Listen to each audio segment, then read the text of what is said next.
Krishna Krishna Hare Hare Hare Rama Hare Rama Rama Rama Hare Hare Hare Krishna Hare Krishna Krishna Krishna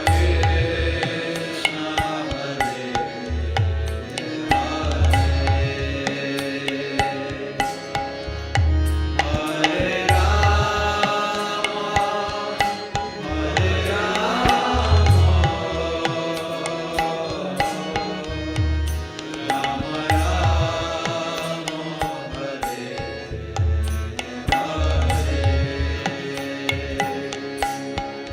Hare Krishna Hare Krishna Krishna Krishna Hare Hare Hare Rama Hare Rama Rama Rama Hare Hare. Everybody with your heart, Hari Bol.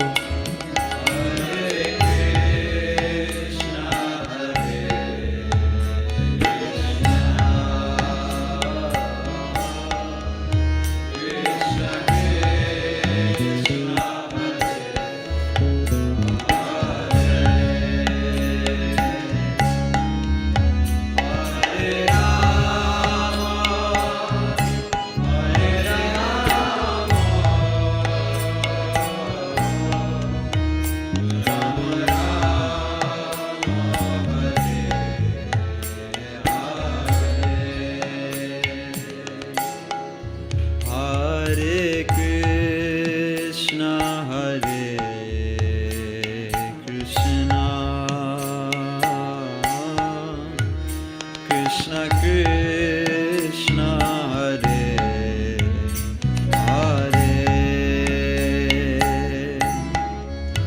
Hare Rama Hare Rama Rama Rama Hare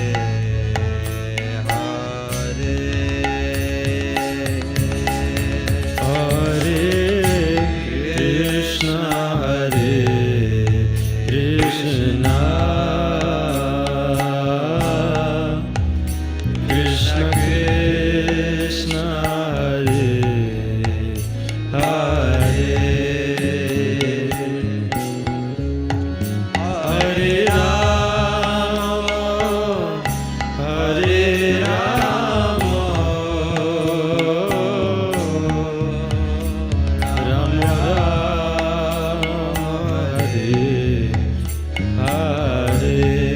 Everybody together, everybody, Hari Bol.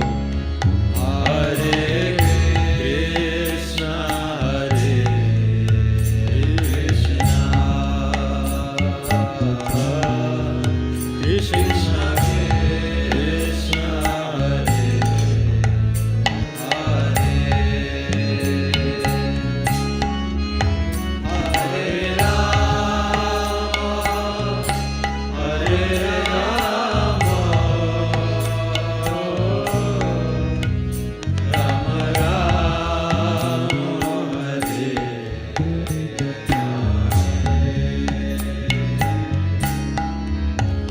Hare Krishna, Hare Krishna, Krishna Krishna, Hare Hare, Hare Rama, Hare Rama, Ram Ram Hare Hare Hare Krishna Hare Krishna Krishna Krishna Hare Hare Hare Rama Hare Rama Rama Rama Hare Hare Hare Krishna Hare Krishna Krishna Krishna Hare Hare Hare Rama Hare Rama Rama Rama Hare Hare. Everybody with your heart. Hare Krishna, Krishna Krishna, Hare Hare,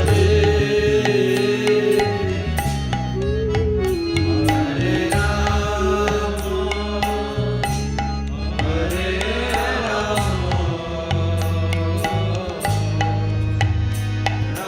Hare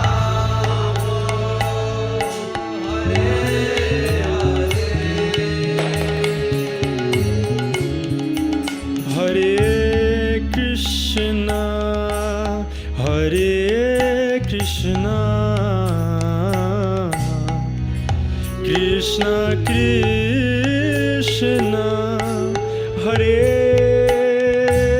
Hare, Hare Ram, Hare Rama, Rama Rama Hare Hare. With your heart. Hare Krishna, Hare Krishna, Krishna Krishna,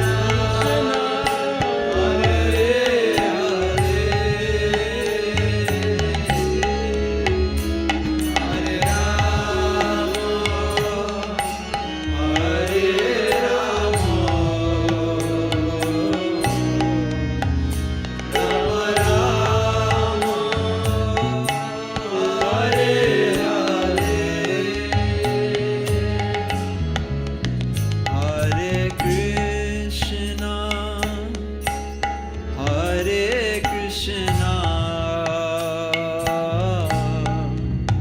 Krishna Krishna Hare Hare Hare Rama Hare Rama Rama Rama Hare Hare.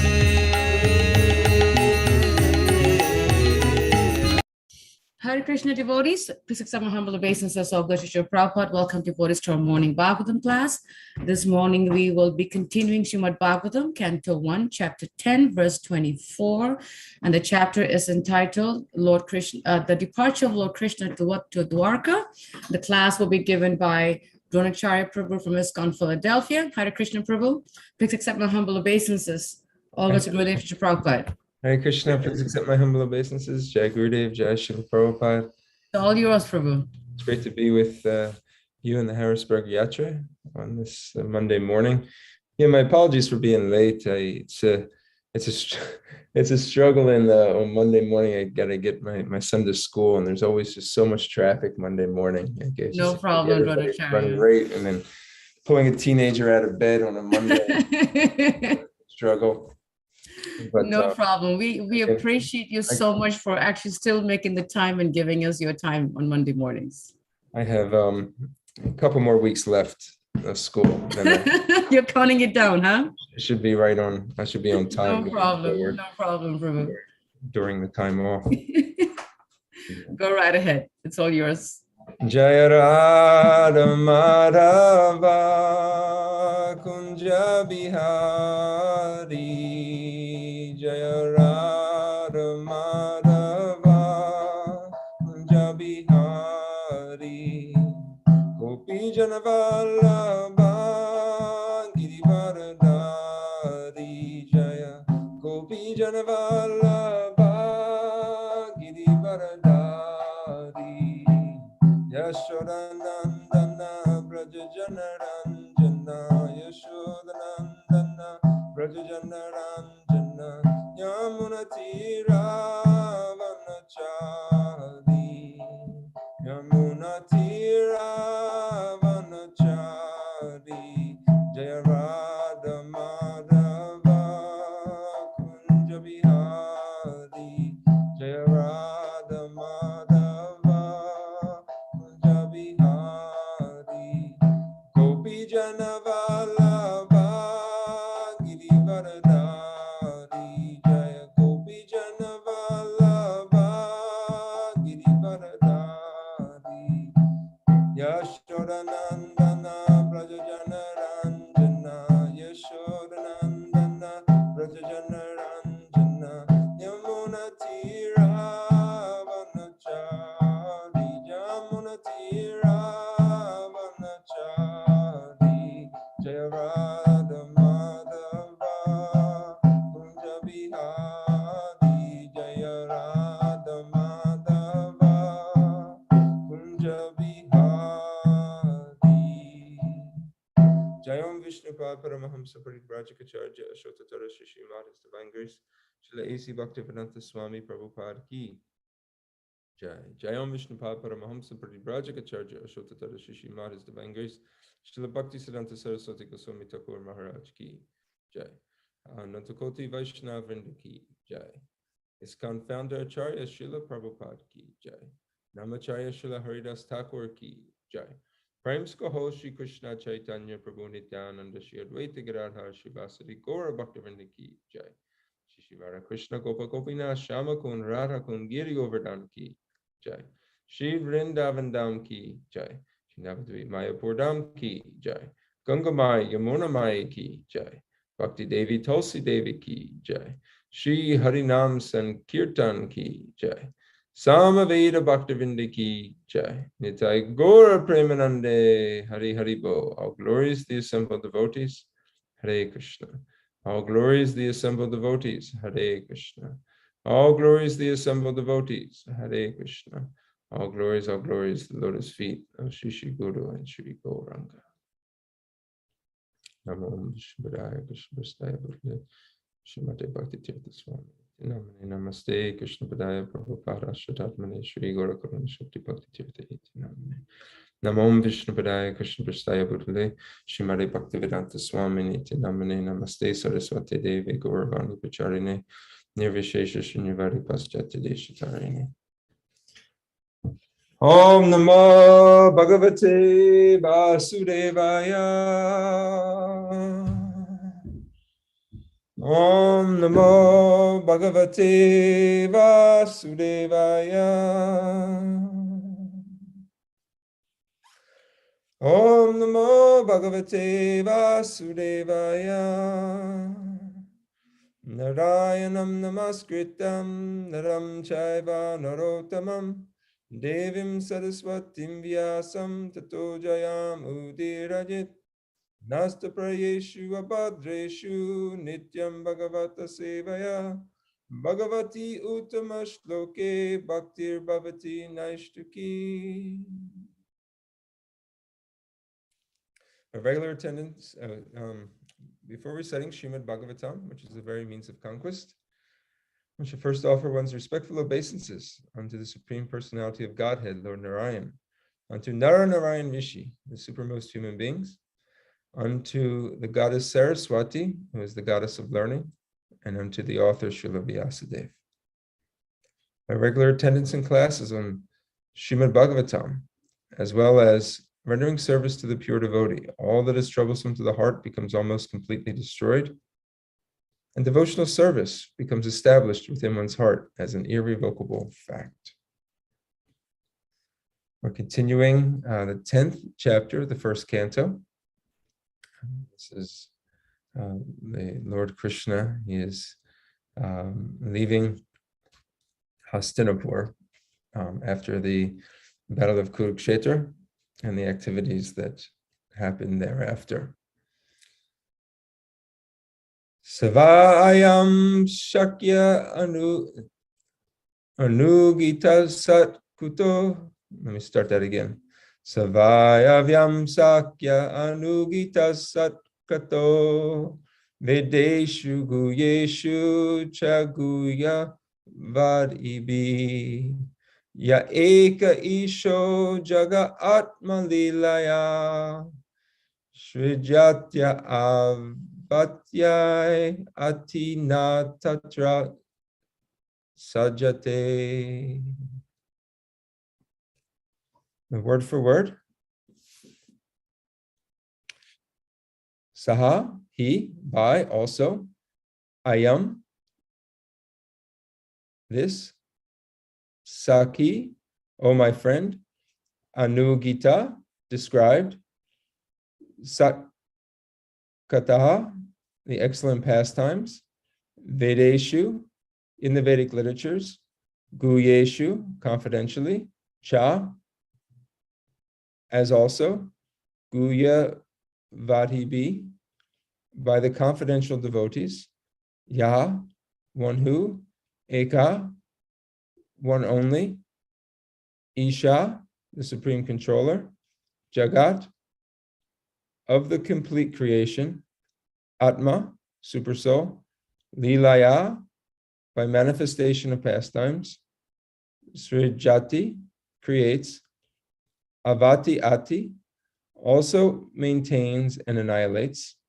Na, never. Tatra, there. Sajjate, becomes attached to. Translation and purport by His Divine Grace, Srila A.C. Bhaktivedanta Swami Prabhupada.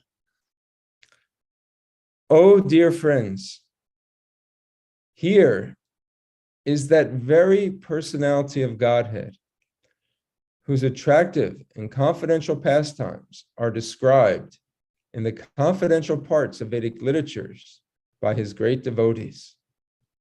It is he who creates, maintains, and annihilates the material creation, yet remains unaffected. Purport.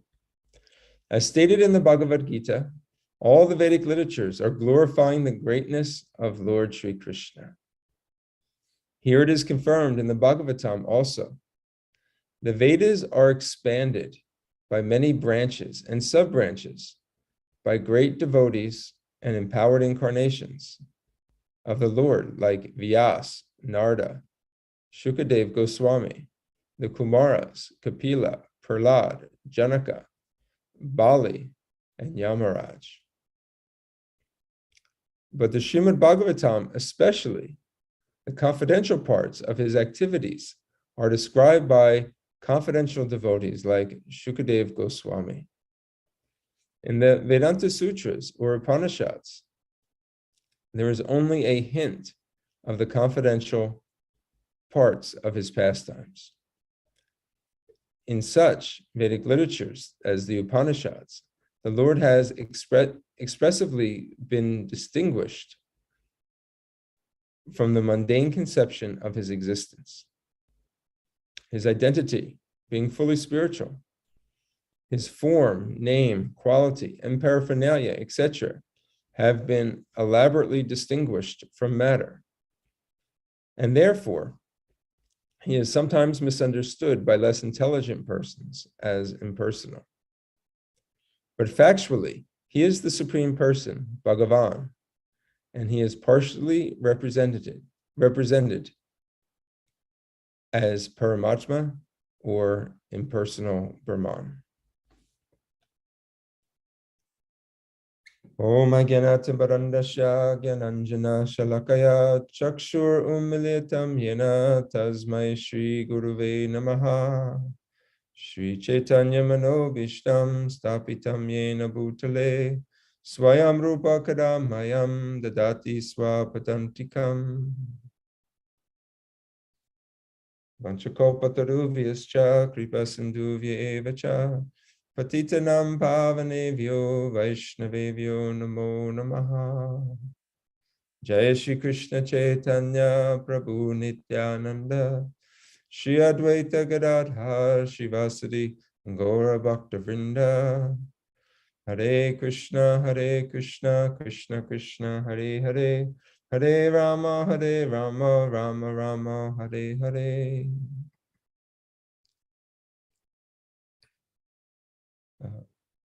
Translation once again. Oh, dear friends, here is that very personality of Godhead, whose attractive and confidential pastimes are described in the confidential parts of the Vedic literature by his great devotees. It is he who creates, maintains, and annihilates the material world, and yet remains unaffected. So this is being spoken by the ladies who were standing on the roof of the houses of Hastinapur. And then they started talking amongst themselves as Krishna was passing by as his exit out of the city back to his home of Dwarka. And this is how they were speaking to each other. So this is a very illustrated conversation in which it's spoken in such a way that we can imagine how this was actually taking place. They were standing, we discussed previously, they were standing on the roofs of the buildings. They weren't necessarily, so they were witnessing this from kind of like a balcony or above, looking down. And with great affection, as well as awe and veneration, they were looking upon Krishna, and they understood that this is the Supreme Lord, the Supreme Personality of Godhead. Unlike the residents of Vrindavan, Krishna's hometown, where their knowledge that Krishna is the Supreme Lord, it's actually covered over by Yoga Maya in order to facilitate deeper loving devotion. Since to have this level of respect, recognition as somebody being, as stated in this verse, the one who creates, maintains, and annihilates the material world, but yet remains unaffected. To have that understanding actually is a barrier to performing loving devotion.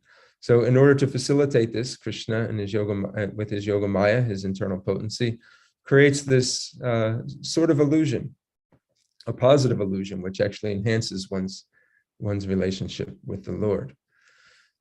But these ladies and the residents there, they could understand that actually the greatness of Krishna in his, and that this actually person who was walking by was not an ordinary person, but was none other than the Supreme Lord. So just being able to recognize this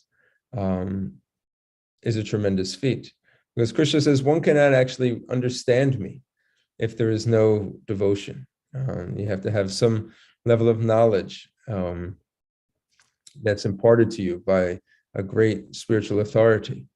And then you also have to have some devotion. So these ladies, we can understand, they have devotion. as well to the Lord, and they're just glorifying him and his activities. It's actually said a couple of verses ago in text number 20 that the talk that they were having amongst each other was more attractive than the hymns of the Vedas. Now, in the purport, Srila Prabhupada, he gives some references that in the Bhagavad Gita, all the Vedic literatures are glorifying the greatness of Lord Krishna. Vaidascha saver aham eva vedyo, vedanta krit vedavid eva chaham. That Krishna says in the 15th chapter of the Bhagavad Gita that all the Vedas are searching after him. By all the Vedas I am to be known. Indeed, I am the compiler of the Vedas. He's the ultimate knower of the Vedas. And the Vedas search after him. In other words, he is, as Srila Prabhupada often said, he is the last word in the absolute truth. That basically he is the goal. Not only is he the source, but he is also the goal of all Vedic thought.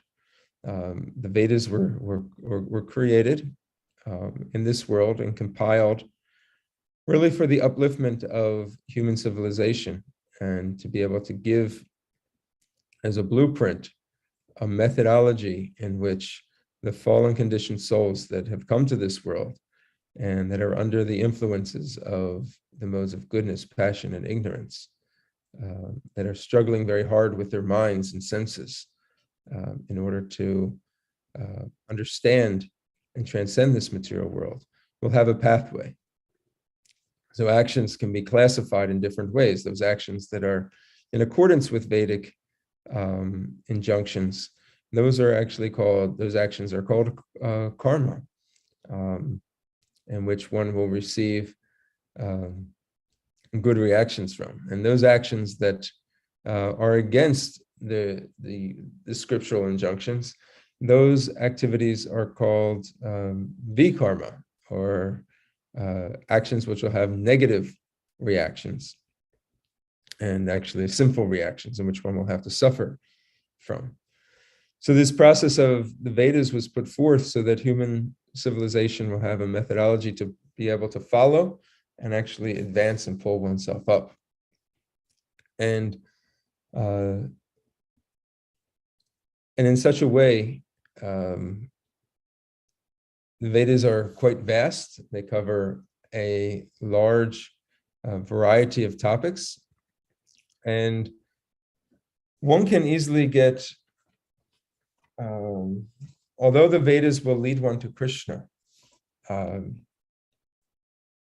it can actually, if it's not done under the proper guidance of a spiritual master, as recommended by Krishna, one can actually become very detoured, get a very strong detour, and get lost in the flowery words of the Vedas. In the 42nd and 43rd verse of the second chapter of the Bhagavad Gita, Krishna says, men of small knowledge are very much attached to the flowery words of the Vedas, which recommend various fruitive activities for elevation to heavenly planets, result in good birth, power, and so forth. Being desirous of sense gratification and opulent life, they'll say there is nothing more than this. Later, a few verses later, Krishna says, the Vedas deal mainly with the subject of the three modes of material nature. And then he calls Arjuna, he says, but you need to become transcendental to these three modes. So don't get lost in simply just following the Vedas. You have to understand the importance of the meaning behind the Vedas. Become free from dualities. Then you'll become free from anxieties, this desire to gain safety, and you'll become established in the self.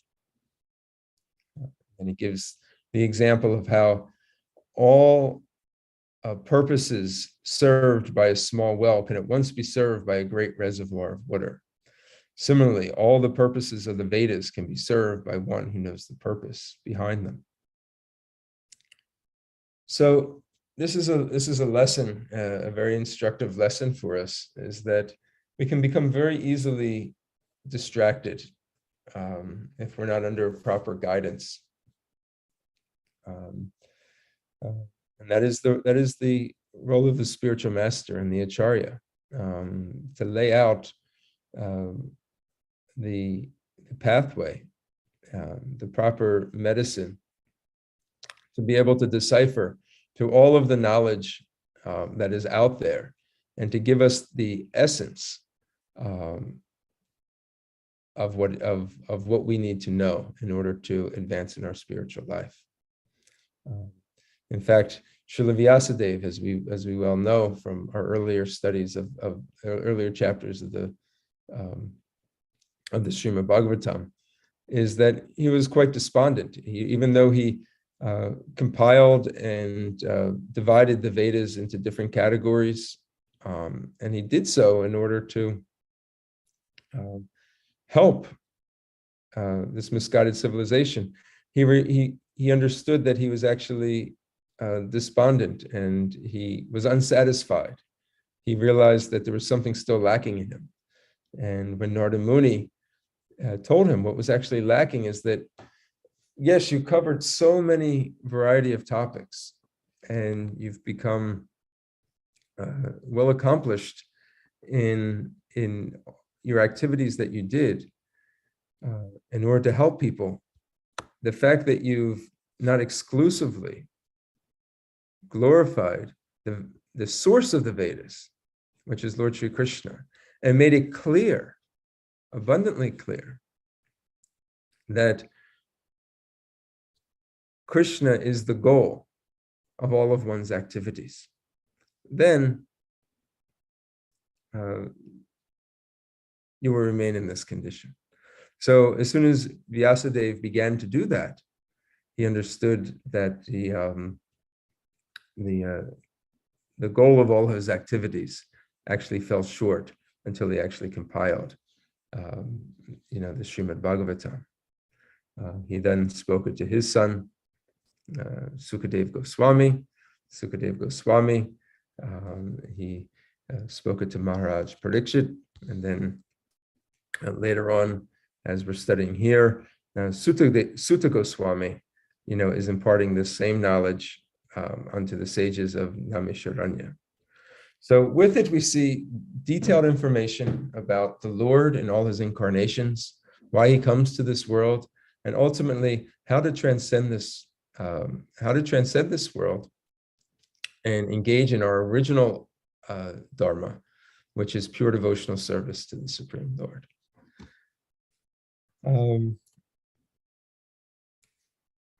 So that is, we don't want to lose sight of that, that the Vedas, under the proper direction, it will generate an understanding and a pathway to loving devotional service to the Lord.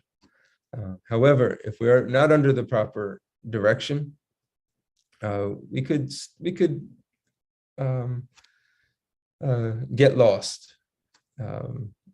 And because our lower nature is that we're seeking after sense gratification for ourselves, we're seeking after power, our own personal security, a better life, we'll get lost. And we see so many people oftentimes that come to the temple and they have all these different various material desires.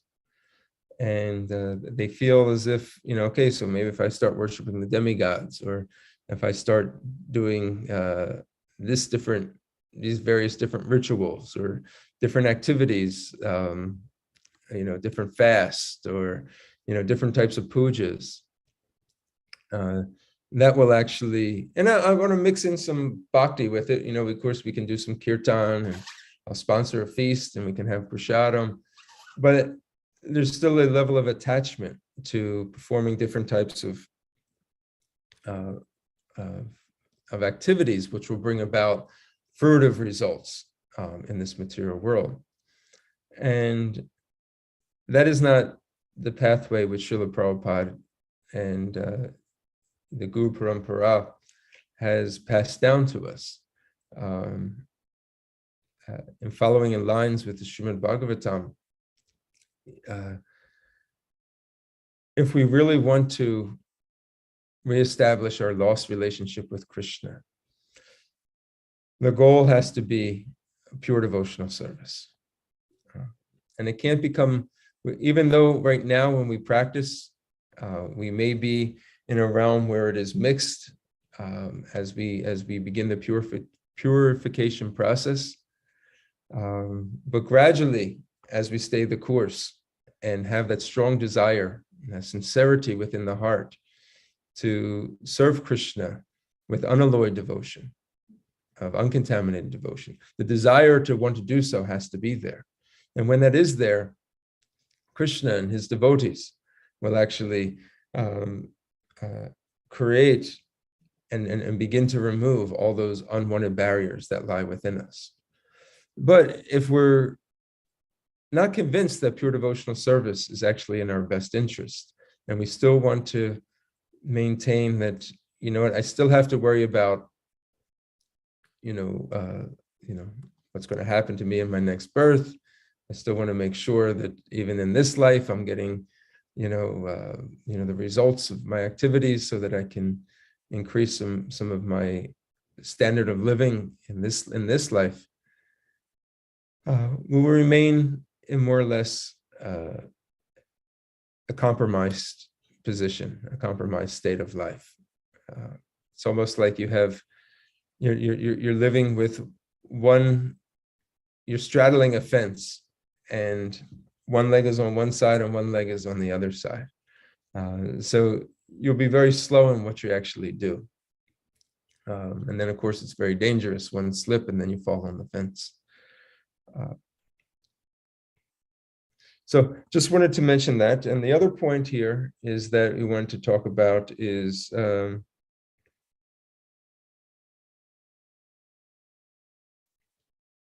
that how wonderful this is, seeing how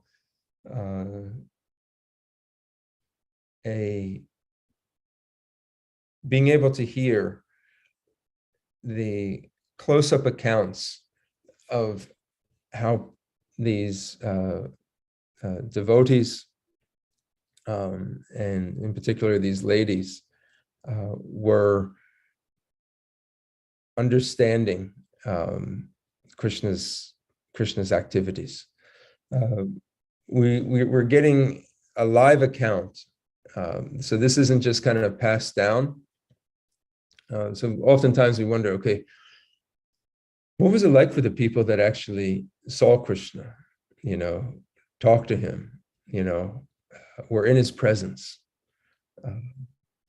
Because these are things we want to know. Krishna, he was personally present on this earth a little more than 5,000 years ago. So it really wasn't that long of a time. Yes, when you look at our lives, we maybe live 70, 80 years. So of course, that's, a lot of different generations, 50, 60, or more, lifetimes, that have passed. But in the sense of the large scheme of things, it really hasn't been that long ago. But we're also very curious to know about people. Like if, we hear about, the devotees that traveled with Srila Prabhupada, right away we want to hear from them. What was it like? Because we have such great trust in their words, and we want to know firsthand what was the mood when Srila Prabhupada was here. What was the how did he talk? How did he deal with people? And they sometimes will tell, Srila Prabhupada, was quite funny and humorous, and sometimes it was very grave. And depending on sometimes on the devotees that he dealt with, his mood was different. And all this helps us appreciate so much the personality.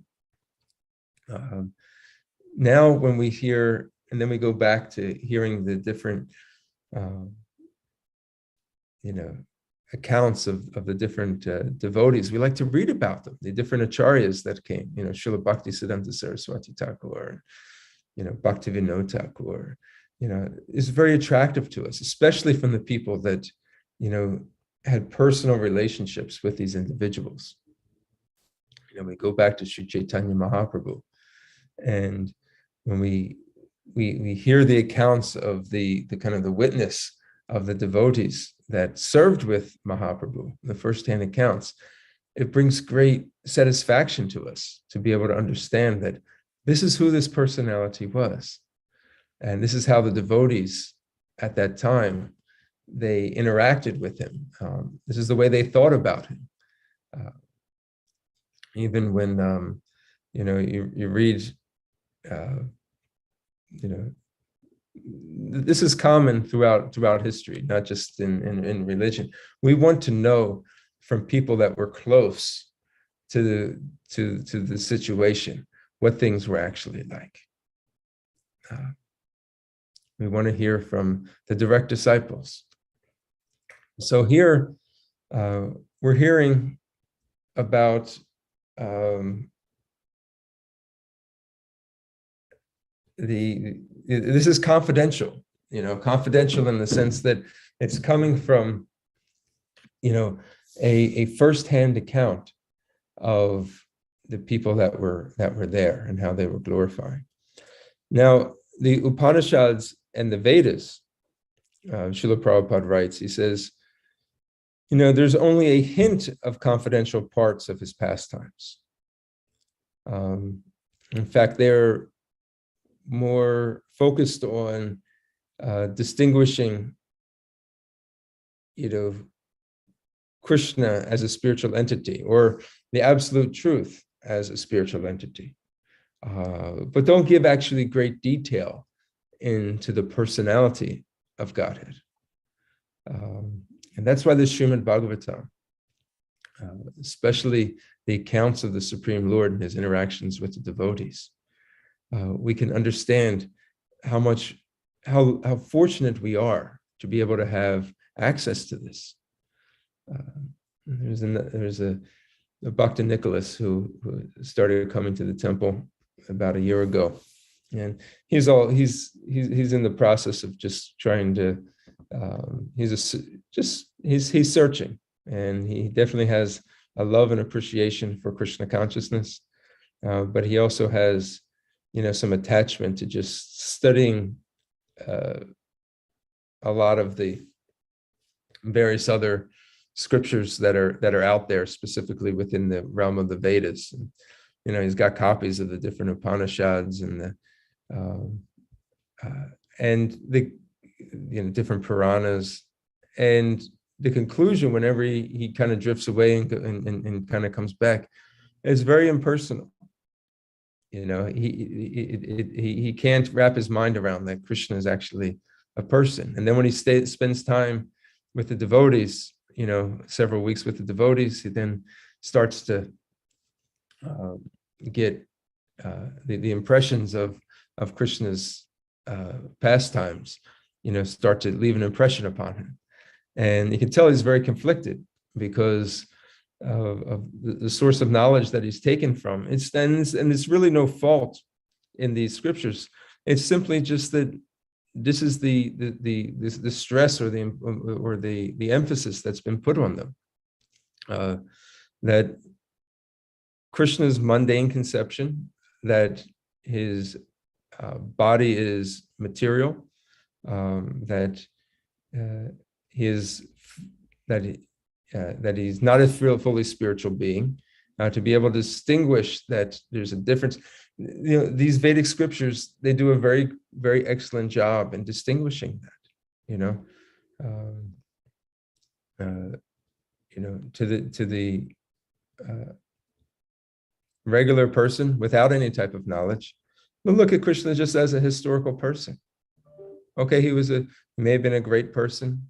He may have been a king. He may have had, did many wonderful feats, but he's not a spiritual person. He's not God. So is his body made of the same material substances that everybody else is? Does he have a mind and a body that will ultimately fail? So the answer to this is no, and this is clearly established in the Vedas. But his identity as being of who he is, his form, his name, his paraphernalia,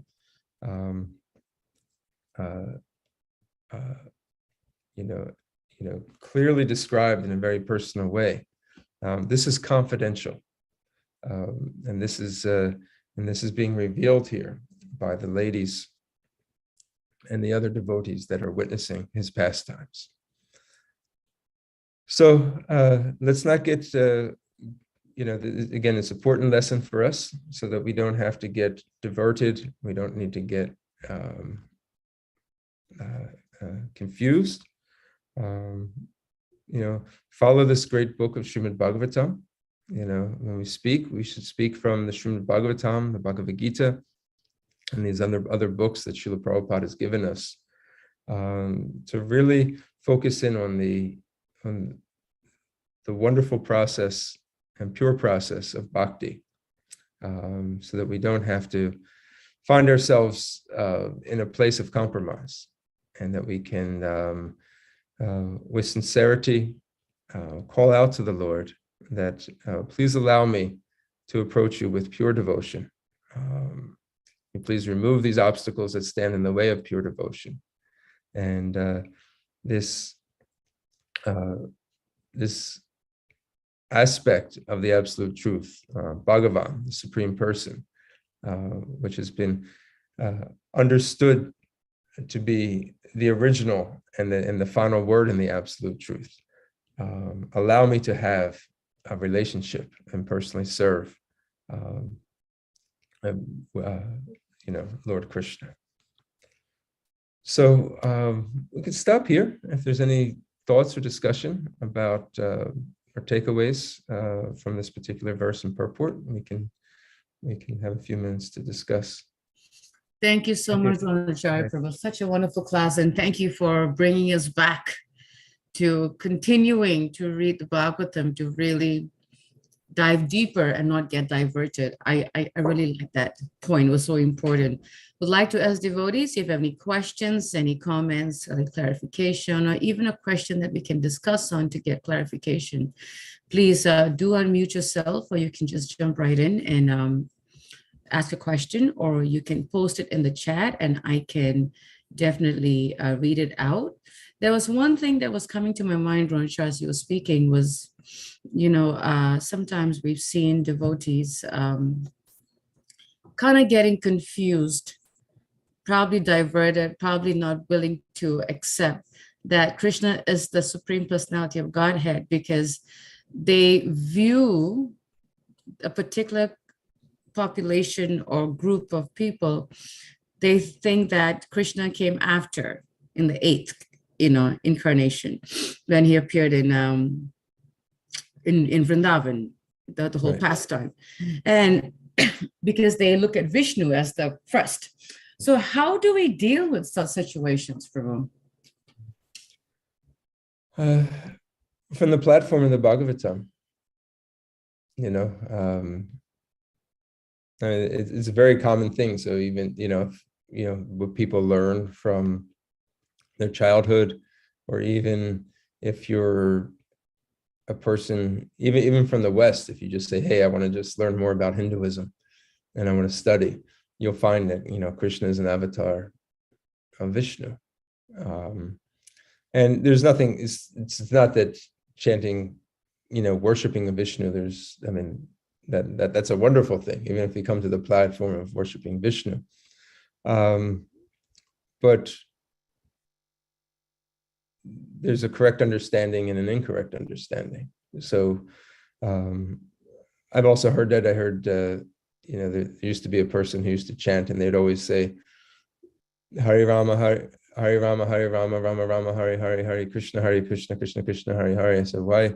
He says, well, Rama is Ramachandra, and Ramachandra came first, so we have to show him the respect of chanting his name first, and then, then we chant Krishna.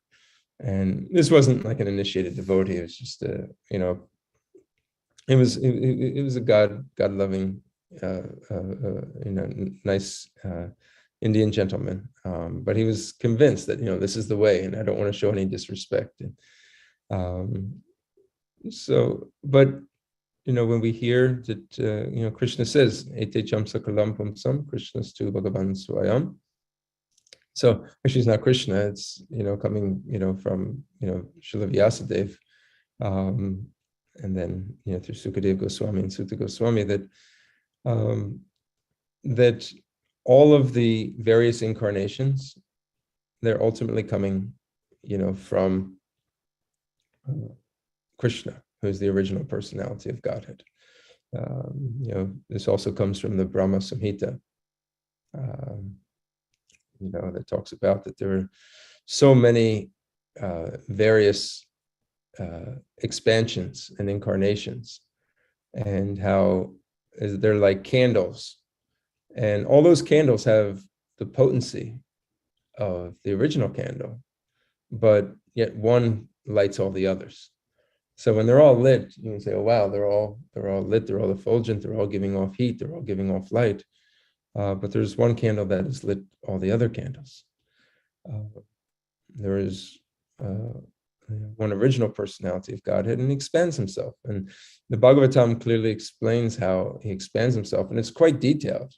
From the Balaram, and then to I forget the order, but Sankarshan, then Aniruddha, Pradyumna, and then all the various Vishnu avatars that come, and there's Mahavishnu, Garbhodakshaya Vishnu, Kshirodakshaya Vishnu, and then from each Garbhodakshaya Vishnu there's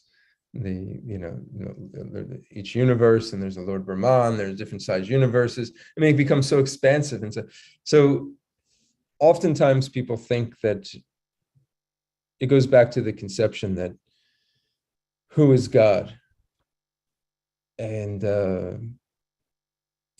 oftentimes we think that there's a limitation on God, and God basically is, he deals with this creation. That is the extent of God's activities. He's the creator, and his job is to make sure everything is provided for us. And there's a place that he lives, that when we die, we go back there. If we're good, and if we're not good, we, go to a place where he's not there. And so our idea of God is very selfish, because we think that God's existence is really to provide for us and to serve us and to make sure that he can deliver us. But not that God actually has a separate existence that's beyond this material realm. So Krishna says, and throughout in various places, the Bhagavad Gita, that I create this world, I maintain it, I destroy it. All those activities are happening but they're happening through my energy. I'm at the same time removed. I'm not attached. I'm not affected by it. This is just a system that I put in place that is working. There's cycles of years that go on, and I appear in different ages to restore religion, and I expand. I descend as avatars, and sometimes I send Shakyavesh avatars and different empowered devotees. But at the same time, I have another. There's a whole other realm, the spiritual realm, that is unaffected by whatever goes on down here. So, in our own ignorance of this, people simply just think that Vishnu has to be the highest, because Vishnu is the one that is creating this world, or is from his navel, Lord Brahma creates, Lord Vishnu maintains, Mahadev, Shiva, he destroys. But the source of these guna, these particular avatars, these guna avatars, that's Krishna. Everything is coming from Krishna. So we have to speak from the platform. And if somebody questions it, we give our references. And then we can ask them for what is their reference. So based on these scriptures that are given, Srila Prabhupada, has given us also so many references. Now, it's interesting in this first canto, the first couple cantos when Srila Prabhupada translated in India, you'll notice, I don't know if you picked up on this, but he doesn't actually give the Sanskrit, like when he quotes. But you'll find in the Bhagavad Gita and later in the Srimad Bhagavatam, like he'll give the actual verse that he's referring to. And sometimes he'll just say, like he said, as stated in the Bhagavad Gita in this, all the Vedic literatures are glorifying the greatness of Sri Krishna. Now later he'd actually give the actual, like in 15:15 of the Bhagavad Gita. So I didn't, I heard this from a class, and this is basically Hanumat Prashak Maharaj who's speaking, that Srila Prabhupada, there's a reason for this, and Srila Prabhupada explained, I guess later on, that he wasn't sure whether the devotees would, the people that would actually receive these books, he was writing them so they could bring them to the West, whether they would actually be able to,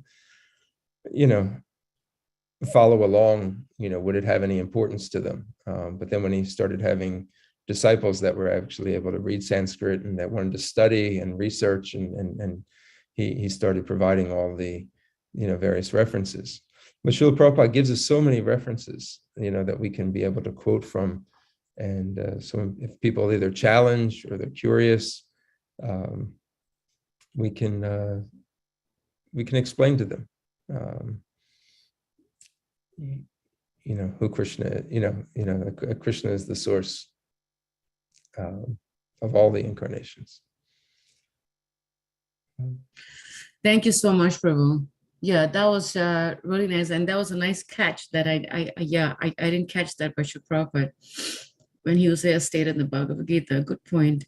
Yeah, it's sometimes we come across people where I think I asked this question to Balabhadra Prabhu one time, and he was saying that because not everybody has access to the Brahma Samhita, the real Brahma Samhita, that might be so many versions out there, but where it actually clearly states that Krishna is the Supreme Personality. He's not the 8th incarnation that comes later on, but because that book is not available and people are not aware of it, so that is like a quote unquote like hidden knowledge, or that's not the right word, but it's just like it's not known. So yeah, we, like you said, we have to reference off to what Srila Prabhupada said and just follow what the Bhagavatam says. So thank you for bringing that up.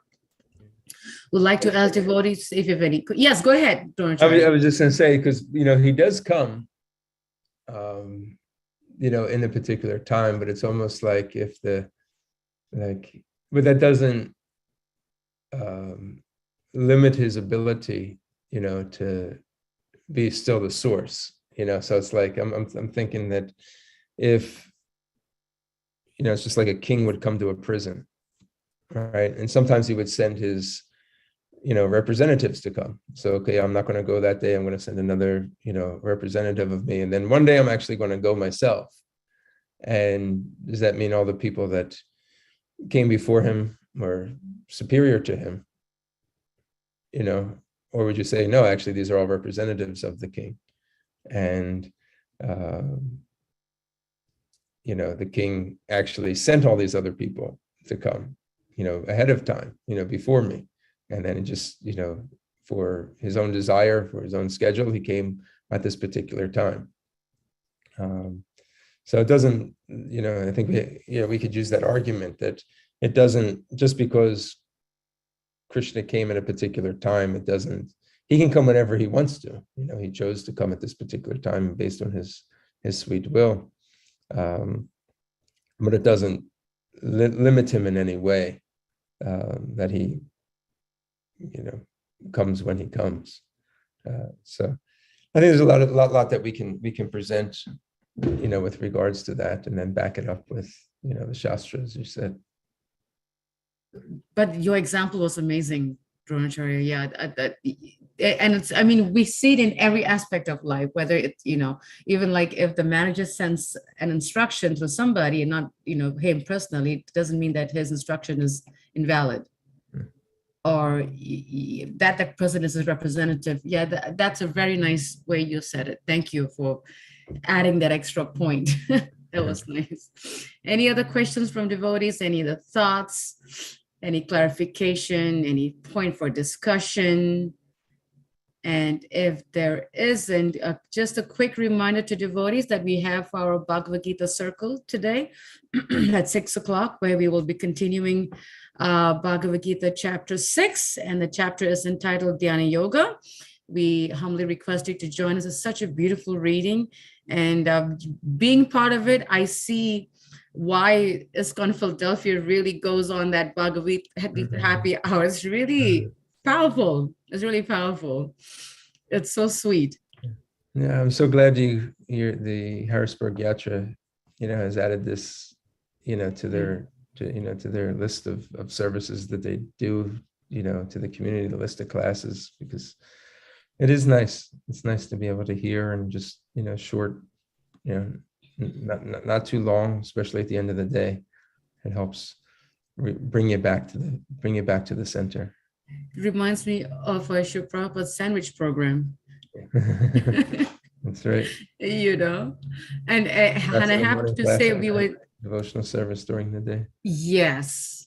And I have to say that we were inspired by you, Prabhu, by your temple doing it. So that was really, really nice. And that it's very sweet reading that we have with the devotees here. So please join us this evening at 6 o'clock. Until then, Vanshakaptubhyascha Kripasindhaveva Patitanam Pavanebhyo Vaishnavebhyo Namo Namaha. Srila Prabhupada Ki Jai. Hare Krishna. Thank you. Hare Krishna. Prabhu. Hare Krishna. Hare Krishna. Hare Krishna. Hare Krishna. Jai.